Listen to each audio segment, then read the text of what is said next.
the dollhouse. I had come in search of a pair of black ballet flats I had seen earlier in the week at the Jamestown United Methodist Outreach thrift store. After realizing that they had been sold, I disappointedly turned around to leave and saw it. An old, roughly made dollhouse, its roof shingles brittle from age, its white paint now a creamy yellow. Real door hinges positioned in the roof allowed access to its upper story. A nearby cardboard box held its contents. Almost breathless, I started pulling out what appeared to be a combination of bought and handmade furniture. But when I saw written in red ink on one of the box flaps, "Doll furniture, $20, I slowly put the box down. One of the volunteers quickly moved toward me and commented on the house. "What a labor of love," I said. "Some parent probably made this for a child years ago. Maybe they couldn't afford to just go out and buy a big gift." "People did what they had to," agreed this kindly gentleman seated at the cash box. "I'm glad somebody appreciates it. This came in on Monday and we decided to price it off for $5. I was stunned and pleased. "I don't have any use for the house, but I'd like the furniture," I explained. "If you want me to get the house out of your way, I'll dispose of it." "Oh, just leave it here," the man said in a tone I would later understand. "Perhaps somebody else would like to have it." I paid for the furniture, excited to find it for a project I had in mind. But as I was descending the steps into the darkening parking lot, a pang of regret and sadness hit me.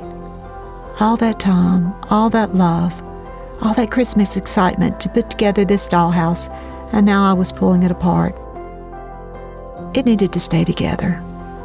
"I'll get the house," I decided.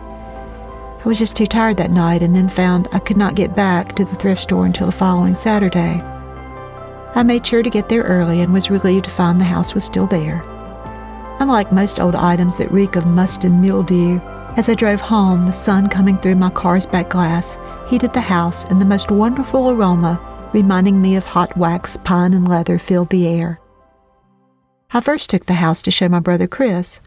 "Look what I found at the thrift store," I began. "Someone might pay a fortune for that in an antique store," commented Chris, like most men thinking of a monetary value. "No, this is priceless," I thought. "It's a gift of time and a gift of love to a child."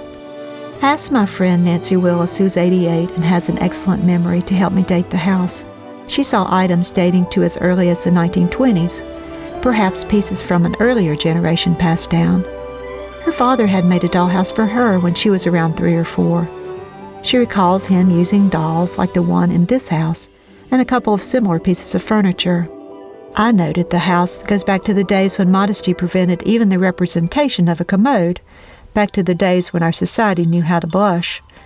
Nancy commented that perhaps the house goes back to the days when most people didn't have a commode in the house. When I look at the house, I imagine a time that seemed to move much slower, when evenings weren't filled with staring into screens and being entertained, when families sat around a stove and talked about their day, the mother's hand still working on some darning or perhaps knitting something like the little rug in the dollhouse, the man carving out something like its tiny bathtub. Perhaps a young member of the house was reading out loud a story from Reader's Digest or the latest Saturday Evening Post, or they were listening to the Jack Benny Show on the radio. I imagine back to a time when most families couldn't afford to buy elaborate gifts for their children, when Christmas was a time when hushed tones were heard and secrets were kept about homemade gifts being made. Any crafting of gifts had to be done during snatches of time grabbed between chores and duties that were necessary for a family's survival. The thought of a parent who obviously was not skilled in woodworking creating this for a child touches my heart. Surely it meant something to that child for it to have survived all these years. Now, even the trudging from store to store looking for that perfect gift is disappearing. Now a purchase can be made by the picking up of a computer, flashing through a few screens and a few pressings of a finger. I show the house to others every opportunity I get. Young people seem the most interested, probably not as a museum piece as to how things once were, but hopefully as an inspiration.